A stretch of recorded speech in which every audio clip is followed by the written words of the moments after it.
Hello students, welcome back. हमने last lecture में advance partial differential equation जो paper है आपका सेकंड सेमेस्टर का वो शुरू किया था और उसमें हमने फर्स्ट यूनिट स्टार्ट की थी जिसमें हमने कुछ थ्योरेटिकल पार्ट किया था और उसके बेस पर एक एग्जाम्पल भी किया था। ठीक है, तो इसी सीरीज़ को आगे बढ़ाते हुए हम नेक्स्ट क्वेश्चन देखते हैं अपना। देखिए, जैसे इसमें क्वेश्चन दिया हुआ है z is equals to a x plus b y plus a square plus b square, जिसमें ए और बी कॉन्स्टेंट्स हैं। ठीक है ना, इसमें ए और बी कॉन्स्टेंट्स हैं और एक्स और वाई वेरिएबल हैं। तो हमने जैसे लास्ट लेक्चर में देखा था, हम कॉन्स्टेंट्स को एलिमिनेट करते थे और एक पार्शियल डिफरेंशियल इक्वेशन निकालते थे। ठीक है, तो उसी बेस पर ये एक और क्वेश्चन है, हम इसको करते हैं। देखिए z इज इक्वल्स टू, जो हमारे पास ये कुछ इस तरीके से इक्वेशन दी है, तो हम क्या करते हैं, इसका पहले x के रिस्पेक्ट में पार्शियल डिफरेंशियल करते हैं। ठीक है, चलिए इसको लिखेंगे हम del z over del x is equals to a plus, अब जरा देखना यहाँ पर x वेरिएबल है क्योंकि हम x के रिस्पेक्ट में कर रहे हैं, तो x वेरिएबल की तरह डील करेंगे, तो यहाँ पे ये केवल इसका डिफरेंशिएशन जो है x का 1 हो जाएगा और यहाँ पर कॉन्स्टेंट a बचेगा। ये जो पोर्शन है ये इसका 0 होगा क्योंकि पार्शियल डिफरेंशिएशन है इसलिए, और ये दोनों हैं इनका भी 0 हो जाएगा। यानी मैं ये कह सकता हूँ इसका जो del z over del x आया वो a आया। ठीक है, सिमिलरली हम del z over del y निकालेंगे, तो इसमें देखेंगे इसमें इस बार इस टर्म का 0 होगा, फर्स्ट टर्म का इसका 0 हो जाएगा और इसमें y का 1 हो जाएगा, तो ये बनेगा b और ये भी 0 होगा और इसमें ये भी 0 हो जाएगा। यानी फाइनली जो बनेगा इसका b निकलेगा। ठीक है, अब ज़रा देखिए हम क्या करते हैं, आप ज़रा ध्यान से देखिए।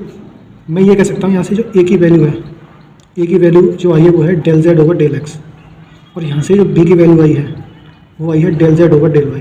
ठीक है, तो क्या इस a और b कांस्टेंट की वैल्यू में इस इक्वेशन नंबर वन में पुट कर सकता हूँ ना।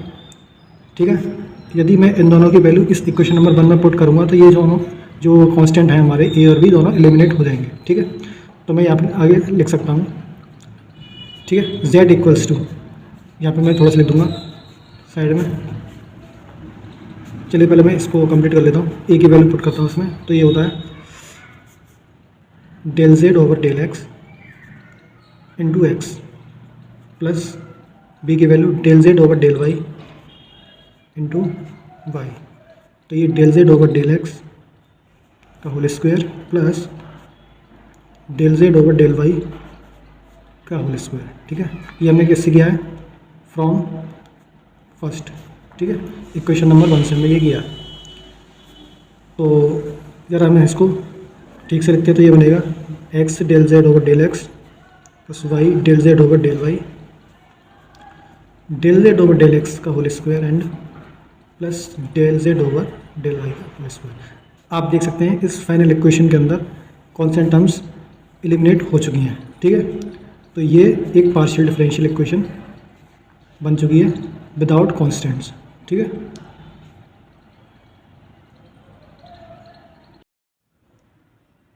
नेक्स्ट क्वेश्चन है z is equals to a into e की power b y into sine b x, जिसमें a और b जो है कांस्टेंट टर्म्स हैं, कांस्टेंट नंबर्स हैं, एंड y एंड x जो है ये वेरिएबल्स हैं। ठीक है, तो चलिए हम इसके जो पार्शियल डिफरेंशियल इक्वेशन निकाल के देखते हैं। इसका सबसे पहले हम x के रेस्पेक्ट में डिफरेंशिएट करते हैं। ठीक है, पार्शियल डिफरेंशिएट करते हैं। Del z over del x is equals to a e की पावर बी वाई। अब ज़रा देखना, ये तो कांस्टेंट की तरह डील होगा इतना पोर्शन। ठीक है, ये जो पोर्शन है a e की पावर बी वाई कांस्टेंट की तरह से हम डील करेंगे, तो यहाँ पर साइन बी एक्स, हम x के रेस्पेक्ट में कर रहे हैं, तो अब साइन बी एक्स का डिफरेंशिएशन होगा, तो साइन बी एक्स का डिफरेंशिएशन होता है कॉस बी एक्स। ठीक है, अब बट इसके अंदर एक b कांस्टेंट और है, तो हम इसको अगेन इसका जब करेंगे बी एक्स का, तो x का 1 होगा, तो b का हो जाएगा, b का v रहेगा इसमें। ठीक है, तो अब इसको हम ज़रा ठीक से लिखें, तो ये बनेगा ए बी e की power b y cos b x. ठीक है, अच्छा अगेन हम ज़रा इसका डिफरेंशिएट करते हैं ज़रा x के रेस्पेक्ट में, तो ये होगा del square z over del x square. तो यहाँ से a b e की पावर y इस बार कॉस बी एक्स का डिफ्रेंशिएशन होगा माइनस साइन बी एक्स, और बी इसका फिर से करेंगे तो इंटू में बी और हो जाएगा। ठीक है, तो इसको मैं फाइनली लिख सकता हूँ ए बी स्क्वेयर ए की power b by sine b x. एक तो हमारे पास इक्वेशन ये मिली और एक यहाँ से ये मिली। ठीक है, अभी देखते हैं इनका कैसे यूज़ करना है हमें। अगेन अब हम इसमें y के रेस्पेक्ट में डिफ्रेंशिएट करेंगे del z over del y, तो यहाँ से del z over del y जो निकलेगा। अब ज़रा देखना इसमें जो है हम y के रेस्पेक्ट में कर रहे हैं, तो अब इसमें y वेरिएबल होगा, बाकी सब कांस्टेंट की तरह डील होगा। ठीक है, तो यहाँ पे मैं लिखूँगा ए ई की पावर बी वाई का डिफ्रेंशिएशन ई की पावर बी वाई ही होगा। ठीक है, और बट ये बी वाई है तो इसका दोबारा से डिफ्रेंशिएट हम लोग करेंगे तो ये कितना होगा इनटू में इसके बी आ जाएगा। ठीक है, और बाकी ये सब साइन बी एक्स को हम कांस्टेंट की तरह डील करेंगे तो ये हो जाएगा साइन बी एक्स। यानी इसको ठीक से लिखो तो क्या होगा ए बी ई की power b y sine b x. Okay, again हम इसको बाई के रिस्पेक्ट में डिफ्रेंशिएट करते हैं del two z over del y square is equals to, जरा देखना ए बी का ए बी ही रहेगा, कोई भी कांस्टेंट है, और ए की पावर बी वाई का ए की पावर बी वाई। अगेन फिर इस बी वाई का होगा तो यहाँ पे इनको बी एक और आ जाएगा इन टू में साइन बी एक्स। ठीक है ना, इसको ज़रा ठीक से लिखते हैं तो ए बी स्क्वायर, एक बी यहाँ पर है एक बी यहाँ पर, तो ए बी स्क्वायर हो जाएगा तो e b y into sine b x. ठीक है, अब ज़रा देखना हमारे पास इक्वेशन बनती है, एक तो इक्वेशन हमारे पास ये है।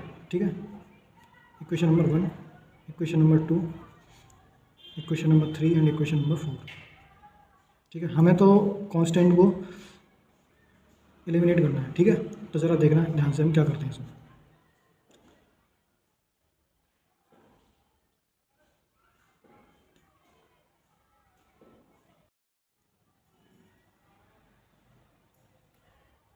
अब मैं इक्वेशन नंबर 2 और इक्वेशन नंबर 4 को ऐड करूँगा। ठीक है, तो देखते हैं क्या मिलता है अभी। तो लिख दूँगा यहाँ पर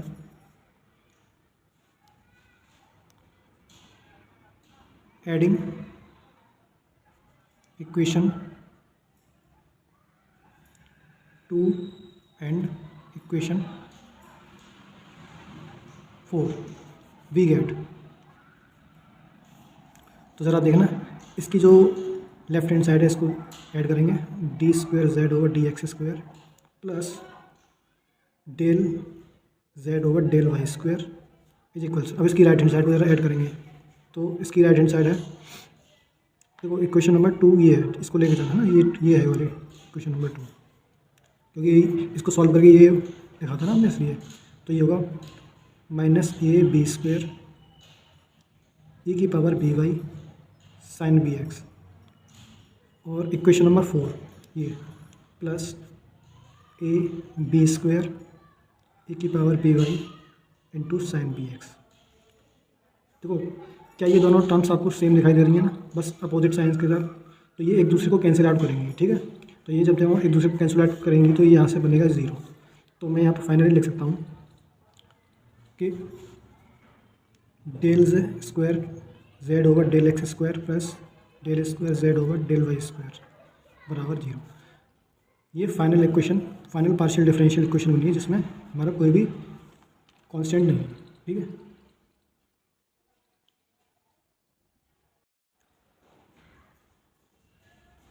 नेक्स्ट क्वेश्चन है z is equals to x square over a square plus y square over b square, find P D by eliminating the a comma b constant. ठीक है, हमें अगेन इसमें ए और बी को एलिमिनेट करके इसको partial differential equation find out करनी है। ठीक है, शुरू करते हैं। z का x के रेस्पेक्ट में डिफरेंशिएट करते हैं पहले, तो del z over del x। यहाँ से ज़रा देखना x वेरिएबल है तो यहाँ पर x का डिफरेंशिएशन क्या होगा, यहाँ पर 2x ओवर ए स्क्वायर। ठीक है, और ये यहाँ पर हो जाएगा 0, तो यहाँ से मैं लिख सकता हूँ 2x ओवर ए स्क्वायर।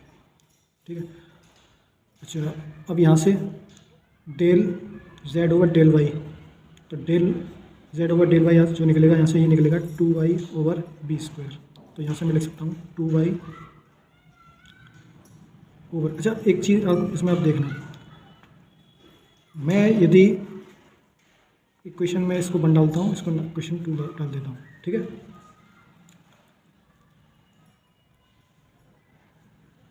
अब ज़रा देखिए, फ्रॉम इक्वेशन 1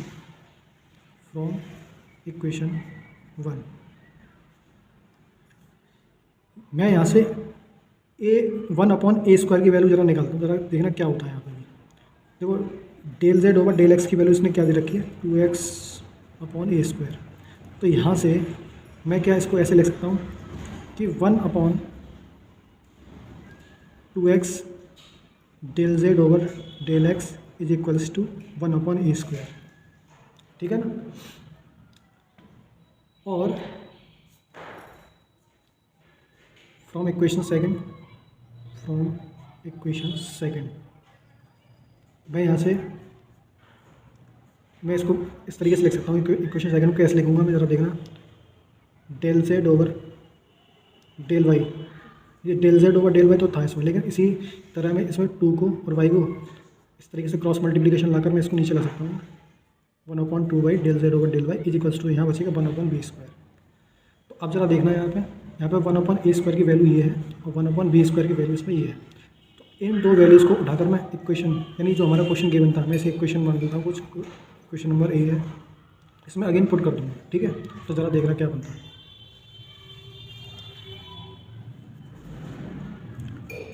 इसको मैं क्वेश्चन नंबर 3 डाल देता हूँ, इसको 4 डाल देता हूँ। तो लिखूँगा यहाँ पे putting values of 1/a² and 1/b² from equation 3 and 4 in equation A we get. तो हमें यहाँ से इक्वेशन 1 क्या मिलेगी, ज़रा देखना, z इज इक्वल्स टू, अब ज़रा देखना x² है इसमें, अब x² तो इसमें था, ज़रा देखिए आप ऊपर को x² था, x² के साथ में क्या है 1/a², इंटू में 1/a² है ना। तो इस 1/a² की वैल्यू यदि मैं यहाँ से उठा के रखूँगा इसमें, ठीक है, इक्वेशन नंबर 3 से, तो ज़रा देखना क्या बनती है ये, x² into 1/2x into del z over del x, ठीक है ना। मैंने 1/a² की वैल्यू ये जो थी इसके अंदर मैंने इक्वेशन नंबर 1 के अंदर उठा के इक्वेशन नंबर ए के अंदर रख दिया है, ठीक है। इसी तरीके से सिमिलरली प्लस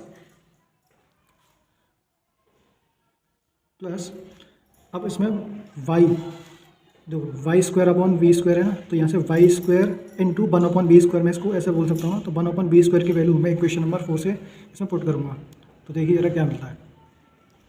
तो यहाँ से मैंने इसको लिखा y² इंटू 1/b² की वैल्यू कितनी थी, 1/2y del z over del y, तो यहाँ पर रखता हूँ मैं इसको। तो ये 1/2y del z over del y, ठीक है। तो यहाँ से ज़रा आप देखेंगे, इस x से ये वाला x एक पावर कैंसिल हो जाएगी, यहाँ से y से एक पावर ये कैंसिल होगी, ठीक है। तो यहाँ से मैं लिख सकता हूँ, और 1/2 मैं यहाँ से कॉमन ले सकता हूँ। तो 1/2 तो ये हो जाएगा del z over del x plus यहाँ से एक x बचेगा, यहाँ पर x del z over del x, y del z over del y, ठीक है। तो इसका मैं क्रॉस चाहूँ तो मैं इसका क्रॉस मल्टीप्लाई भी करा सकता हूँ। तो ये बनेगा यहाँ पर 2z is equals to x del z over del x plus y del z over del y। तो ये हमारी फाइनली एक पार्शियल डिफरेंशियल इक्वेशन मिल जाती है, ठीक है। तो ये इसका फाइनल आंसर होगा। तो अब मैं आपके लिए कुछ SW के लिए क्वेश्चन देता हूँ, ठीक है। उन क्वेश्चंस को आपको करना है, और कोई भी प्रॉब्लम हो क्वेश्चंस में तो आप कमेंट सेक्शन में पूछ सकते हैं, मैं उसका सॉल्यूशन आपको भेज दूँगा, ठीक है।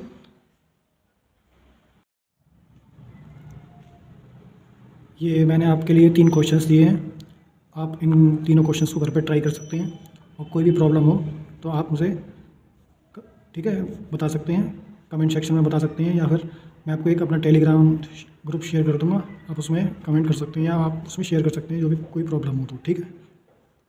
इन क्वेश्चंस को तीनों को आप ट्राई करना है।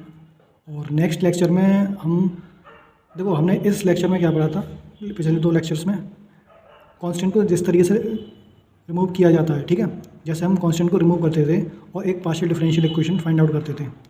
अब नेक्स्ट लेक्चर में हम एक आर्बिट्रेरी फंक्शन को रिमूव करना सीखेंगे। ठीक है, तो till then good bye and thank you.